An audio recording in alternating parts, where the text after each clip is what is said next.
네, 오늘도 우리 사랑하는 벨리 주하나 성도님들 한 주 잘 보내고 이렇게 만날 수 있어서 참 기쁘고 반갑고 좋습니다. 여러분, 내가 반드시 거듭났고 또 하나님 나라를 향해 나아간다는 이 확신이 있으십니까? 만약에 이 확신이 없으시다면 어떻게 하면 그 확신을 가질 수 있을까요? 또 여러분이 기도하는 모든 것마다 이 기도가 다 응답이 될 거라는 확신이 있으십니까? 또 어떻게 하면 내가 하나님과 친밀한 교제를 나눌 수 있을까요? 이 모든 질문들에 대한 대답이, 이 질문들에 대한 열쇠가 바로 오늘 본문에 등장합니다. 그 열쇠가 바로 우리가 함께 나눌 바로 사랑입니다. 여러분, 이 사랑이라는 말을 들었을 때 어떤 느낌이 드십니까? 굉장히 자주 듣고 또 많이 듣는 이야기라 진부하다, 또 나는 너무 많이 들어서 별로 관심이 없다라고 이야기를 하실 수도 있는데요. 그런데 이 사랑이, 여러분 오늘 진정한 이 사랑의 의미를 깨달으셨으면 좋겠습니다. 이 사랑은 단순한 감정이 아니라 우리에게 꼭 필요한 것임을 오늘 말씀을 통해서 여러분이 깨닫게 될 것입니다. 자, 오늘 본문을 보시면 이 네 가지 삶의 단계, 삶의 수준이 나오는데요. 이 첫 번째 삶의 수준은 바로 살인입니다. 본문 이 11절을 보시면 나오죠. 이 아담에게 두 아들, 그 가인과 아벨이 있었습니다. 그런데 이 가인이 아벨을 죽였죠. 이 인류 최초의 살인 사건이 여기서 등장합니다. 이 인류 최초의 살인 사건은 종교와 연관이 있습니다. 이 가인의 종교, 아벨의 종교가 있는데 가인이 아벨의 종교를 싫어했고 그래서 죽이게 됩니다. 이 사람을 죽이는 거짓 종교를 가지고 있었습니다. 그런데 이런 거짓 종교는 대부분 이렇게 죽이는 것과 연관이 되어 있습니다. 요한복음 8장 44절을 보시면 예수님께서는 마귀를 살인자라고 말씀하셨듯이 죽이는 것은 마귀와 관련이 되어 있기 때문에 이렇게 악에 의해 조종을 당하는 삶, 이것이 바로 가장 수준 낮은 삶입니다. 그리고 그 다음 단계가 나오는데 이 다음 단계는 바로 미움입니다. 그렇게 13절을 보시면 미움이 나오죠. 이 살인이라는 말을 들었을 때 나는 한 번도 사람을 죽인 적이 없다, 나는 동물도 죽이지 못하고 개미 새끼 한 마리도 죽이지 못하는 아주 착한 사람이다 라고 말하실 수도 있는데요. 그런데 15절에 뭐라고 이야기를 하죠? 형제를 미워하는 자, 즉 자매를 미워하는 자가 살인하는 자라고 이야기를 합니다. 내 마음에 그 미움이 가득하다면 나 자신의 삶의 수준, 이것이 굉장히 낮은 것입니다. 내가 실제로 누구를 죽이지 않았을지라도 하나님 보시기에 살인자일 수 있습니다. 여러분, 우리가 흔하게 이야기하는 것 중에 저 사람 내 생명책에서 지워버렸어, 이런 말이 있습니다. 나와 친하게 지냈던 사람이었지만 그 사람과의 관계가 틀어져서 그 사람의 이름을 내 생명책에서 지워버렸다, 이렇게 표현을 하는 것이죠. 나 저 사람 이제 더 이상 좋아하지도 않고 말도 섞기 싫어, 내 인생에서 완전히 아웃, 이런 표현으로 저 사람을 내 생명책에서 지웠다라고 표현을 합니다. 그런데 그런 것도 하나님께서 뭐라고 말씀하시죠? 살인이다 라고 말씀을 하십니다. 자, 이것보다 조금 더 나은 삶의 수준이 있는데 또 앞의 단계와 그렇게 차이가 나지도 않습니다. 그 삶의 단계는 바로 무관심입니다. 여전히 좋다고 보기는 어렵죠. 이 17절에 나오는데요, 이 세상 재물을 가지고 있으면서도 형제의 궁핍함을 보고 돕지 않으면 그 안에 하나님의 사랑이 없다고 이야기를 합니다. 이 이야기를 듣고 이렇게 말씀하시는 분들이 있을 수도 있습니다. 나는 살인자도 남들을 미워하지도 않습니다. 그렇지만 나는 그냥 내 길을 걸어갈 뿐이죠. 남들은 무엇을 하든지 나와 관계없고 나는 오직 나의 길을 걸어갑니다. 자, 이렇게 생각하시는 분들이 참 많이 있죠. 그런데 이런 생각 역시 하나님께서 주시는 생각이 아닙니다. 예수님께서는 선한 사마리아인의 비유를 통해서 중요한 교훈을 주셨죠. 길거리에서 맞고 피를 흘리는 그 사람을 보면서 레위인과 제사장은 그 사람을 지나쳐갔습니다. 그러나 이 사마리아인은 그것을 보지 않고 그 사람을 도와주었죠. 세상에는 이렇게 때리는 사람, 또 피 흘리게 만드는 사람이 있고 그냥 지나치는 사람도 많이 있지만 예수님처럼 구해주는 사람도 있습니다. 자, 지금까지 이 세 가지 삶의 수준에 대해서 말씀을 드렸는데 이 마지막 삶의 수준이 있습니다. 이것은 바로 하나님의 자녀의 단계, 즉 사랑입니다. 살인, 미움, 무관심 이런 것이 아니라 바로 사랑입니다. 자, 이제 본론에 들어가기 전에 이 사랑이 도대체 어떤 것이길래 이렇게 성경에서 최고라고 이야기를 하는 것일까요? 우선 사랑은 가장 위대한 덕목입니다. 여러분들이 잘 알고 있듯이 이 사랑장이라고 불리는 고린도전서 13장, 이 13장을 보시면 예수님께서 모든 덕목과 이 사랑을 비교를 하십니다.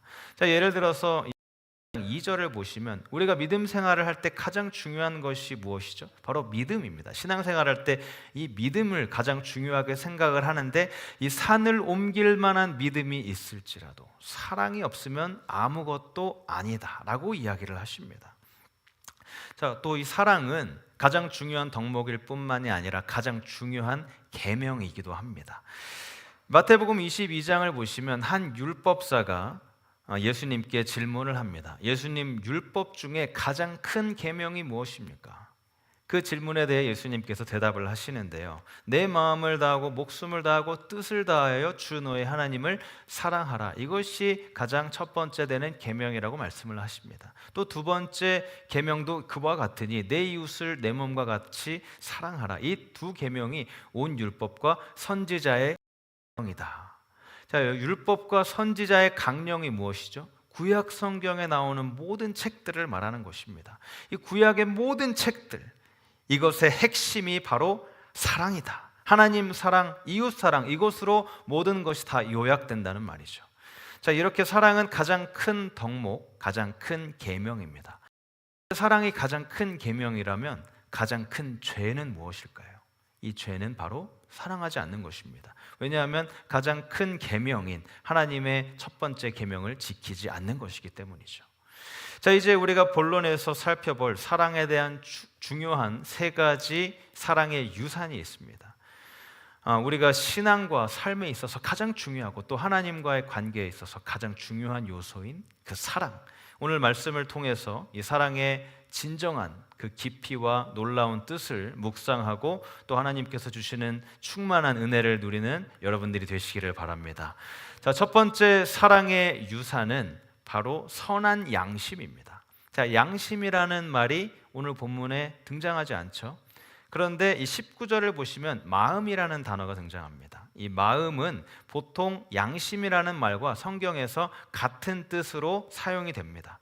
내 마음속에 만약 미움이나 나쁜 마음이 있으면 나 스스로를 정죄하는 그런 마음이 생기죠. 이것을 우리가 흔하게 양심의 가책을 느낀다고 이야기를 합니다.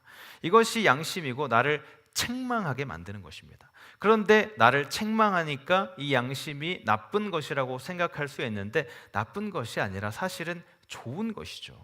아주 독특한 것으로서 하나님께서 다른 동물들에게 주지 않으시고 오직 사람에게만 주신 유일한 그런 선물입니다. 양심은 우리가 해야 할 일, 또 하지 말아야 될 일을 분별하게 해주는 역할을 합니다. 자, 예를 들어서 누군가를 속이고 또 나쁜 행동을 할 때 죄책감을 느낀다면 그 양심이 그 마음을 느끼게 하는 것이죠. 자, 성경은 우리가 모두 선한 양심을 가져야 한다고 가르쳐 줍니다. 디모데전서 1장 19절을 보시면 이 믿음의 착한 양심을 가지라, 이런 말이 나옵니다. 자, 바울이 그 영적인 아들 디모데에게 이 처음부터 이야기하는 것이 바로 그 마음, 양심에 대한 내용입니다. 믿음을 가지기 위해서 꼭 필요한 것이 선한 양심입니다. 우리 종교 개혁을 이 마틴 루터가 하나님 말씀에 잡힌 양심이 진정한 자유를 줄 수 있다는 말을 했습니다. 바로 바울이 디모데에게 착한 양심을 가지라라고 말했던 것과 같은 뜻이죠. 하나님 앞에서 깨끗한 양심을 지킬 때 믿음이 흔들리지 않고 굳건한 그런 마음으로 설 수 있기 때문에 이런 이야기를 한 것입니다. 반대로 양심을 저버리면 내 믿음이 무너지고 내 삶까지 무너질 수 있다는 말이죠. 자, 루터가 내 양심은 하나님 말씀에 사로잡혀 있습니다 라고 말하면서 종교 개혁을 일으킨 것처럼 우리도 하나님 말씀 안에서 선한 양심을 지키며 믿음을 굳건하게 세워야 합니다. 자, 우리가 일반적으로 말하는 그 양심, 옳고 그름을 판단할 수 있게 도와주는 역할을 하죠. 내가 바른 길을 갈 수 있게 해주고 잘못된 일을 했을 때 내 마음에 그것이 잘못됐다는 것을 알려주는 역할을 합니다. 양심이 할 때 우리는 죄책감 없이 떳떳하게 행동을 할 수 있죠. 그런데 이 양심에 사랑이 더해지면 더 깊은 의미를 갖게 됩니다. 사랑이 없는 양심, 이 양심은 단순하게 사회에서 말하는 규칙이나 규범들을 지키는 것에 지나지 않습니다. 그런데 사랑이 있는 양심은 이 사람과의 관계 속에서 아주 큰 역할을 합니다. 사랑이 있는 양심은 결국 남에게 이 해를 끼칠 때 양심의 가책을 느끼게 합니다. 자, 이 사랑 때문에 남에게 해를 끼쳤을 때 우리가 잘못했다고 말할 수 있게 됩니다. 또한 사랑이 우리 안에 있는 그 양심을 더 민감하게 도와줍니다. 결국 사랑이 있을 때 우리는 양심을 통해 자유로운 삶을 살 수 있고 더 깊은 영적인 자유를 누릴 수 있는 것입니다. 이것이 우리 삶과 우리 마음에 평안을 주는 것이죠.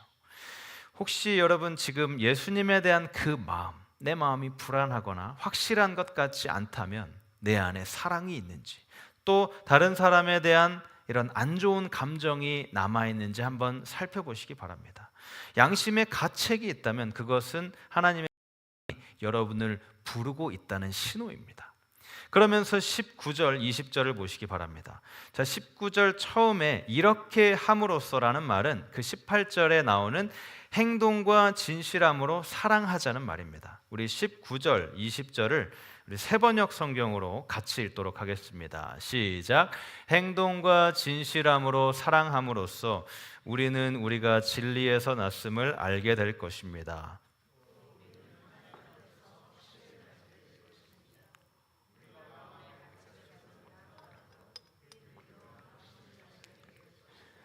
하나님은 우리 마음보다 크신 분이시고 또 모든 것을 알고 계시기 때문입니다. 자, 내가 잘못했을 때 죄책감을 느끼게 하고 또 나를 불편하게 만드는 것이 바로 양심입니다. 반면에 내가 사랑으로 옳은 일을 할 때 내 양심이 자유로워지고 평안해집니다. 이것이 바로 사랑의 첫 번째 유산입니다. 여러분, 하나님께서 우리에게 주신 이 선한 양심은 더 깊은 의미를 갖도록 만들어줍니다. 혹시 내 마음속에 불안함이 있거나 누구에 대한 미움의 감정이 남아있다면 그것을 하나님 앞에 내려놓으시기 바랍니다. 하나님께서는 우리의 마음보다 훨씬 더 크신 분이시고 우리의 모든 것을 다 아시는 분이십니다. 진실한 사랑과 선한 양심으로 깊은 영적인 자유를 경험하고 하나님과 친밀한 교제를 나누는 여러분들이 되시기를 주님의 이름으로 축복합니다. 자, 두 번째 사랑의 유산은 담대함입니다. 21절을 보시면 우리 양심에 가책이 없다면, 즉 이 마음에 책망할 것이 없다면 하나님 앞에서 무엇을 얻는다고 하죠? 담대함을 얻는다고 합니다.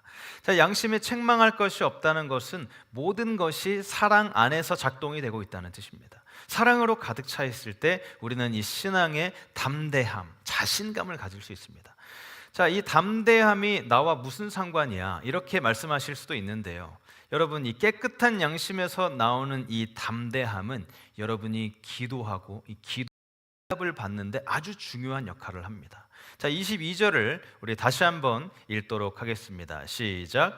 무엇이든지 구하는 바를 그에게서 받나니 이는 우리가 그의 계명을 지키고 그 앞에서 기뻐하시는 것을 행함이라. 자, 여기서 그의 계명이 무엇이죠? 23절을 보시면 나오는데요. 예수 그리스도의 이름을 믿고 서로 사랑하라. 이것이 바로 하나님께서 우리에게 주시는 계명입니다. 자, 오늘 본문에 따르면 기도를 어떻게 해야 응답이 된다고 하죠? 마음에 거리낌이 없어야 응답을 받는다고.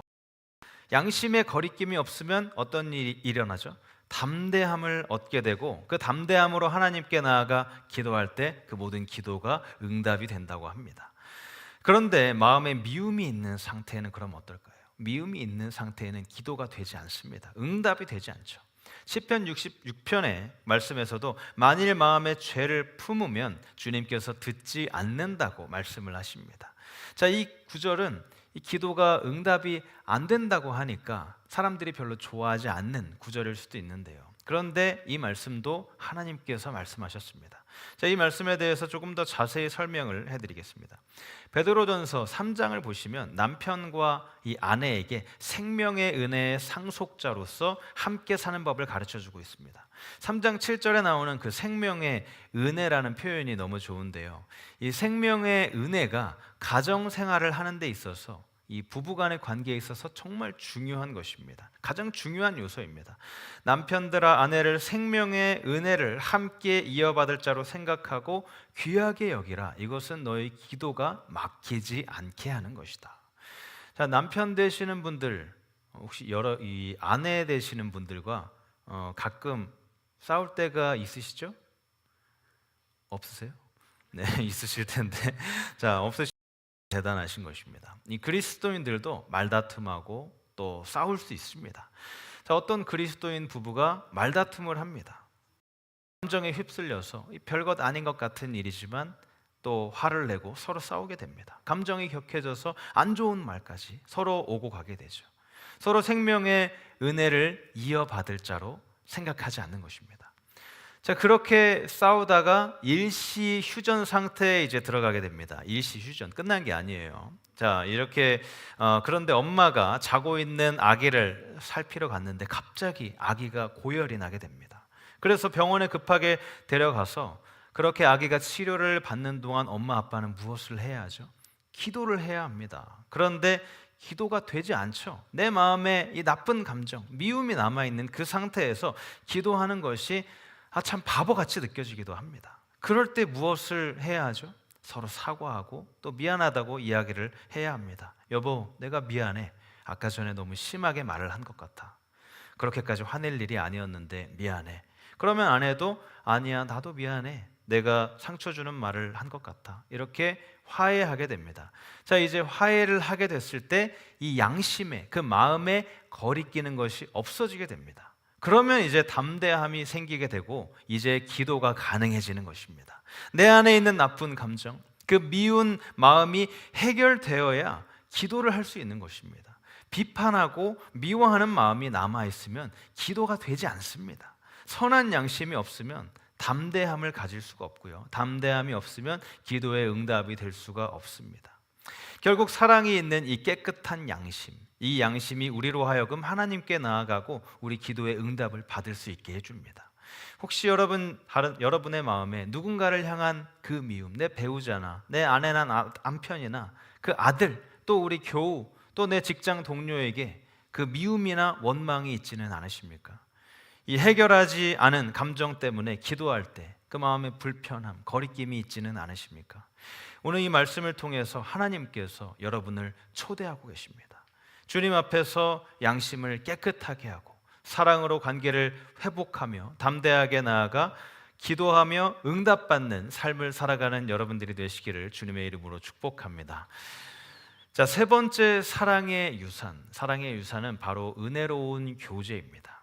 자, 20 보시면 그의 계명을 지키는 자는 주 안에 거하고 주는 그의 안에 거하시나니 우리에게 주신 성령으로 말미암아 그가 우리 안에 거하시는 줄을 우리가 아느니라. 자, 성령님께서 우리가 하나님께 속했다는 것을 알려주십니다. 자, 성령님께서 하시는 일은 이 하나님과 그 예수님의 말씀, 가르침, 이 사역들을 우리에게 실제가 되도록 보여주시는 그런 역할을 하십니다. 예수님께서 우리 안에 거하신다는 것을 성령님을 통해서 깨닫게 되는 것이죠. 여러분, 우리가 사랑으로 살아갈 때 양심은 거리낌이 없어집니다. 양심이 깨끗해지면 또 우리가 담대함을 얻게 되고요, 우리 기도에 응답을 받게 됩니다. 또 우리가 담대함을 얻게 되었을 때 은혜로운 교제가 가능하게 되는 것입니다. 이 은혜로운 교제를 성령께서 알려주십니다. 자, 어떤 기독교인은 자신이 구원을 받았는지 구원을 받지 않았는지 아직도 확신을 하지 못할 때가 있습니다. 왜 그렇게 확신이 없을까요? 이 성령의 증거가 없기 때문입니다. 내가 구원받았다는 것을 여러분 어떻게 알 수 있죠? 담임 목사가 강대상에서 하기 때문에 당신은 구원받았습니다라고 설교하기 때문에 알 수 있는 것일까요? 아니면 성령님 때문에 알 수 있는 것일까요? 성령님 때문에 알 수 있는 것입니다. 성령께서 알려주시죠. 로마서 8장 16절 말씀처럼 성령님께서 우리가 구원받아 하나님의 자녀가 되었다는 것을 알려주십니다. 그런데도 확신이 없는 이유, 내가 구원받았는지 받지 않았는지 확신이 없는 이유는 바로 사랑이 없기 때문입니다. 그리스도인이 이런 상태에 빠지면 성령님께서 근심하십니다. 성령님께서 슬퍼하시죠. 성령님의 사역은 여러분에게 기쁨과 평화와 감사와 행복을 주는 이런 사역을 성령님께서 하십니다. 또 예수님을 실제적인 존재로 느끼게 해주시는 일을 하십니다. 이것이 바로 하나님과 은혜로운 교제를 나누는 것이죠. 자, 이 성령님은 어떤 분이시죠? 성령님은 아주 온화한 분이십니다. 에베소서 4장 26절을 보시면 분노하고 죄를 짓지 말라는 표현이 있는데요. 이 분노하고 죄를 짓지 않는 유일한 방법이 무엇일까요? 이 죄에 대해서 분노하는 것입니다. 자, 26절 분을 내어도 죄를 짓지 말고 해가 지도록 분을 품지 말고 마귀에게 틈을 내어주지 말라. 자, 이 말이 무슨 말이죠? 남편과 아내가 서로 화내면서 싸우고 그 상태에서 잠자리에 들지 말고 또 마귀에게 틈을 내어주지 말라는 뜻입니다. 자, 분을 품고 있는 것이 무엇이라고 하죠? 마귀에게 마음을 열어준다는 말을 합니다. 자, 화를 내는 것이 마귀가 내 안에 들어와서 내 마음을 망치고 내 집을 망치고 내 가정을 망치고 내 자녀를 망치고 내 양심을 망치게 놔두는 것입니다. 내 양심을 더럽히고 자신감을 꺾고 내 교제를 망가뜨리는 것이 화내는 것과 같다고 이야기를 합니다. 자, 이제 30절로 넘어 성령을 근심하게 하지 말라라고 표현을 합니다. 자, 마귀에게 틈을 내어주면 어떻게 하는 것이죠? 성령님을 근심하게, 성령님을 슬프게 만드는 것입니다. 자, 왜냐하면 여러분이 구원받을 때 성령님께서 여러분의 마음에 들어오시는데요. 이 마음에 여러분에 들어와 있는 그 성령, 그 마음이 여러분이 마귀에게 틈을 내어주면 그 마음이 망가지기 때문이죠. 그런데 여러분, 이 마음에 분노가 있고 화가 있다고 하더라도 성령님께서 여러분을 버렸다는 뜻은 아닙니다. 성령님은 우리를 절대로 버릴 수가 없습니다. 왜냐하면 이 30절 뒷부분에 나오는 것처럼 여러분은 성령님으로 인해서 구원의 날까지 인침을 받았기 때문입니다. 그렇지만 성령님께서 슬퍼하시죠. 자, 구체적으로 성령께서 슬퍼하는 원인에 대해서 한번 살펴보겠습니다. 자, 31절에 보면 악독이라는 단어가 나오죠. 이 악독이 무엇이죠? 이 해결되지 않은 감정을 말합니다. 누군가에게 나에게 잘못을 저지르고 상처가 되는 말을 합니다. 그것이 남편이 될 수도 있고 또 아내가 될 수도 있고 또 내 자녀가 될 수도 있고요. 내 교우가 될 수도 있고요. 또 교인이나 또 목사가 될 수도 있습니다. 상대방이 잘못을 했고 그것 때문에 내가 괴로워합니다. 자, 이제 이것이 노함으로 바뀌게 됩니다. 31절에 노함이라고 나오죠. 이 노함은 화내는 것인데 이 마음속에 품고 있는 화를 말하는 것입니다. 자, 이 단어를 잘 표현할 수 있는 것이 무엇이냐면 이 장작, 굉장히 은은하게 계속해서 오랫동안 타고 있는 장작을 생각하시면 됩니다.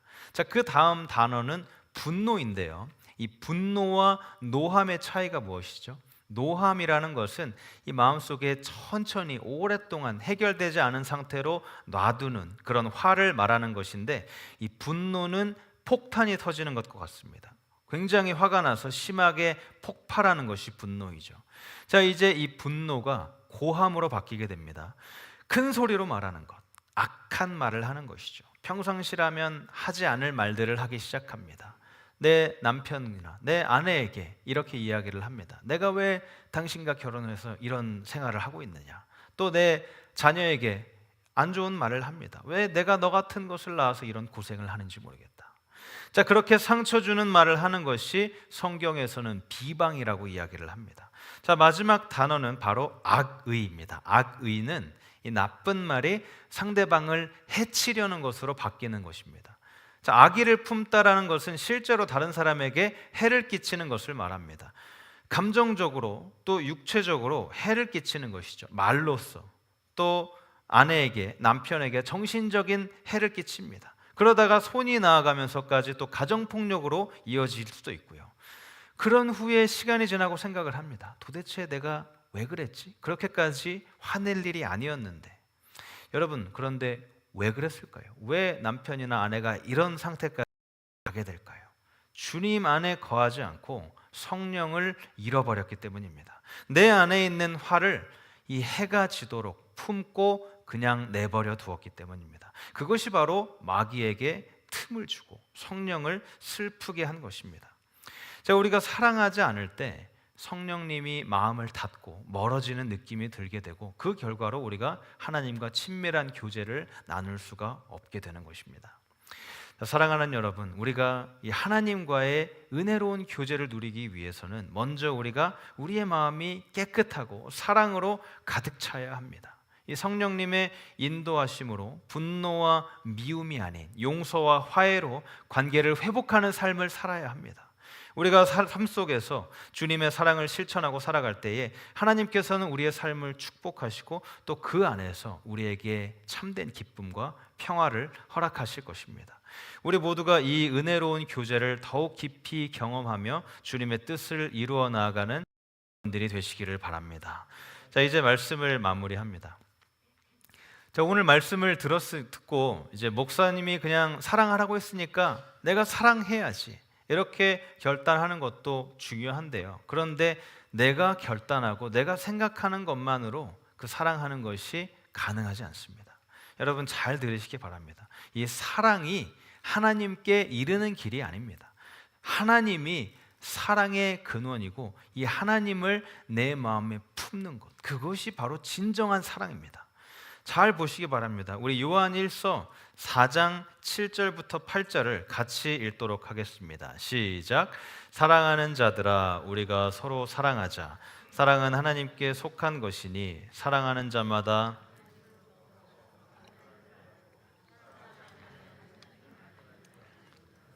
이는 하나님은 사랑이심이라. 여러분이 사랑할 수 있는 그 유일한 길은 바로 하나님의 마음을 내 마음속에 품는 것입니다. 하나님의 사랑을 내 마음속에 품는 것. 그런데 하나님의 사랑을 내 마음에 품는 때가 언제인지 아십니까? 여러분이 거듭날 때입니다. 요한일서 3장 9절의 말씀처럼 하나님께로부터 났을 때, 여러분이 거듭날 때 그 하나님의 사랑을 품게 됩니다. 그러니까 여러분 다 거듭나셨죠. 이미 하나님의 사랑이 여러분 안에 들어와 있는 것입니다. 그러면 이제 우리가 무엇을 해야 하죠? 그 하나님의 사랑이 내 안에 들어와 있는 하나님의 사랑을 우리가 이제는 회복시켜야 합니다. 거듭날 때 이미 받은 그 하나님의 사랑을 다시 회복시켜야 합니다. 이 회복이란 사랑을 다시 시작하는 것이 아니라 하나님의 사랑을 온전히 믿고 그 사랑을 내 자신에게, 또 내 자녀에게, 내 배우자에게, 내 부모님에게, 내 직장 동료에게 그 전하는 삶을 사는 것입니다. 사랑하는 벨리 주하나 교우 여러분, 하나님께서 우리에게 주신 사랑은 그 무엇과도 바꿀 수 없는 아주 소중한 사랑입니다. 이 사랑을 다시 회복하고 하나님의 사랑을 온전히 경험하며 그 사랑을 나누는 삶을 살아가는 여러분들이 되시기를 바랍니다. 여러분이 그 양심을, 마음을 깨끗하게 하고 또 담대함을 얻어서 하나님께 기도를 드리는 모든 기도가 응답이 되고 그 응답을 통해서, 그 담대함을 통해서 하나님과 진정한 교제, 친밀한 교제, 또 주변 사람들까지 나누는 그 친밀한 교제, 그것이 우리 삶 속에서 실현될 것입니다. 바로 진정한 사랑으로서입니다. 내 힘이 아니라 하나님께서 주시는 그 힘으로 서로 사랑하며 하나님과 또 주변 사람들과 친밀한 교제를 누리며 살아가는 여러분들이 되시기를 주님의 이름으로 축복합니다. 이 시간 함께 우리 찬양합니다. 여러분들 가운데 참 마음의 그 상처를 받으신 분들이 많이 있으실 것입니다. 내가 상처를 주기도 하지만 또 상처를 많이 받을 수도 있죠. 내가 말로 참 상처를 많이 받습니다. 만나면 상처받고 또 얘기하면 얘기할수록 상처를 받고, 이런 모든 것들이 너무나 잘 이해가 됩니다. 그런데 내 마음이 온통 그 사람, 상처 주는 사람에게만 머물러 있으면 그것이 결국 돌아오는 것이 나에게는 상처밖에 없습니다. 그렇지만 우리가 예수님처럼, 예수님이 용서하라고 말씀하셨던 것처럼 그렇게 실제로 하셨던 것, 예수님의 모습을 우리에게 보여주신 것입니다. 우리가 함께 이 찬양을 할 때 그 예수님의 사랑의 모습을 계속 생각하시면서 찬양했으면 좋겠습니다. 하나님, 우리가 더 사랑으로 성숙하고 싶습니다. 더 성장하고 싶습니다. 그래서 이것이 내 주변의 이웃 관계, 인간 관계에서 내 사랑이 드러나기를 원합니다. 나는 능력이 없지만 하나님의 힘으로 이것을 이루기를 원합니다. 우리 함께 그 말씀을 기억하시면서 찬양하기 원합니다. 아버지 사랑 내가 노래해. 아버지 사랑, 아버지 사랑 내가 노래해. 아버지 은혜 내가 노래해. 아버지 은혜 내가 노래해. 그 사랑, 그 사랑 변함없으신, 거짓없으신, 거짓없으신 성실하신 그 사랑, 상한 갈 때 꺾지 않으시는, 상한 갈 때 꺾지 않으시는, 꺼져가는 등불 끄지 않는, 꺼져가는 등불 끄지 않는 주님의 그 사랑, 그 사랑 변함없으신, 거짓없으신, 거짓없으신 성실하신 그 사랑, 우리가 주님의 그 사랑, 그 사랑을 노래합니다. 그 사랑 날 위해 죽으신, 날 위해 다시 사신 예수 그리스도, 다시 오실 그 사랑, 죽음도 생명도 천사도 하늘의 어떤 곳에도 끊을 수 없는 영원한 그 사랑 예수. 우리 다시 한번 찬양합니다. 아버지 사랑 내가 노래해. 아버지 사랑 내가 노래해. 오늘 가르쳐 주신 그 하나님의 사랑 우리가 다시 한번 기억하며 찬양하기 원합니다. 주님의 그 사랑, 그 사랑 변함없으신, 거짓없으신, 항상 신실하고 성실하신 그 사랑을 우리가 찬양하며 나아갑니다. 상한 갈 때 꺾지 않으시는, 꺼져가는 등불 끄지 않는, 꺼져가는 등불 끄지 않는 주님의 그 사랑, 그 사랑 변함없으신, 거짓없으신 성실하신 그 사랑, 사랑, 그 사랑, 그 사랑 날 위해 주신, 날 위해 다시 사신 예수 그리스도, 다시 오실 그 사랑, 죽음도 생명도 천사도 하늘의 어떤 곳에도 끊을 수 없는 영원한 그 사랑, 예, 그 사랑, 그 사랑 날 위해 죽으신, 날 위해 다시 사신 예수 그리스도, 다시 오실 그 사랑, 죽음도 생명도 천사도 하늘의 어떤 권세도 끊을 수 없는 영원한 그 사랑, 예수. 시간 합심해서 기도합니다. 오늘 들으신 말씀을 생각하시면서, 하나님, 우리 마음 가운데 상처가 참 많이 있습니다. 우리가 상처를 주기도 했지만 또 많이 상처를 받았습니다. 하나님, 우리가 거룩해지고 또 주님 안에서 더욱 성숙한 그런 삶으로 나아가기 원합니다. 우리 인간 관계에서, 우리 가정에서, 우리 배우자와의 관계에서, 우리 자녀들 관계에서 우리가 갈등, 참 이런 것들이 많이 있습니다. 그러나 우리가 끊임없이 아내를 사랑하고 자녀를 사랑하고 또 우리 교우와 또 우리 직장 동료들과 주님의 사랑을 나누고 실천하며 살아가고 싶습니다.